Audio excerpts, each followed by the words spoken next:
ಯೋಗ ಗುರು ಬಾಬಾ ರಾಮದೇವ್ ನೇರವಾಗಿ ಕೃಷ್ಣ ಮಠದ ಅಡುಗೆ ಮನೆಗೆ ಸರ್ಜಿಕಲ್ ಸ್ಟ್ರೈಕ್ ಮಾಡಿದ್ದಾರೆ.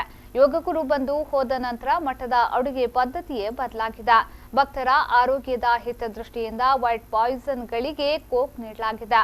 ಅನ್ನಬ್ರಹ್ಮನ ಪ್ರಸಾದದಲ್ಲಿ ಆಗಿರುವ ಬದಲಾವಣೆಗಳೇನು ಗೊತ್ತಾ? ಇಲ್ಲಿದೆ ನೋಡಿ.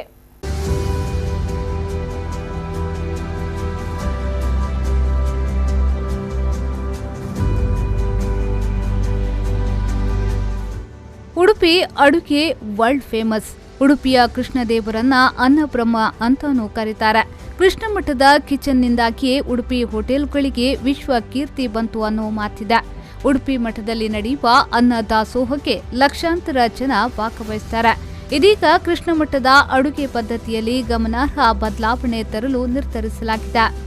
ಮಠದ ಪ್ರಸಾದ ಮತ್ತು ದೈನಂದಿನ ಅಡುಗೆಗಳಲ್ಲಿ ಅತಿಯಾಗಿ ಬಳಸುವ ಸಕ್ಕರೆ ಮತ್ತು ಮೈದಾಗೆ ಗೇಟ್ ಪಾಸ್ ನೀಡಲಾಗಿದೆ.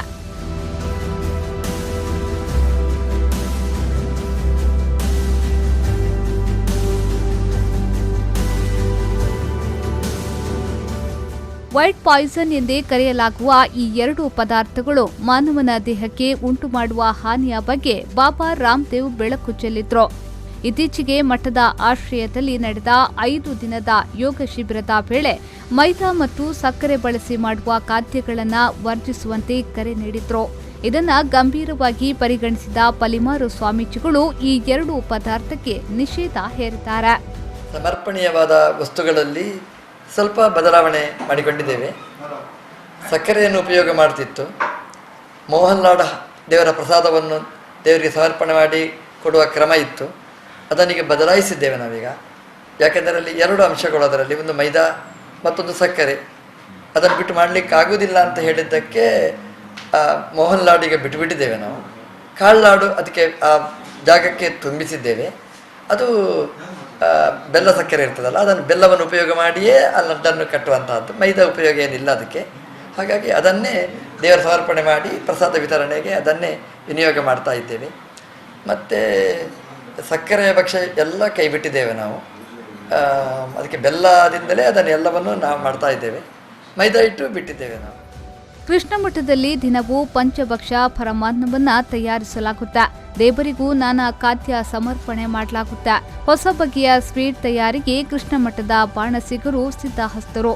ಇಲ್ಲಿ ತಯಾರಾಗುವ ಎಲ್ಲ ಸಿಹಿ ತಿಂಡಿಗೂ ಮೈದಾ ಮತ್ತು ಸಕ್ಕರೆಯನ್ನ ಹೇರಳವಾಗಿಯೇ ಬಳಸಲಾಗುತ್ತಿತ್ತು. ಪಂಚಕಜ್ಜಾಯ ಪ್ರಸಾದಕ್ಕೂ ಈ ಬಿಳಿ ವಿಷ ಅನಿವಾರ್ಯವಾಗಿತ್ತು. ಇದೀಗ ಭಕ್ತರ ಆರೋಗ್ಯದ ಹಿತದೃಷ್ಟಿಯಿಂದ ಮಹತ್ವದ ನಿರ್ಧಾರ ಕೈಗೊಳ್ಳಲಾಗಿದೆ.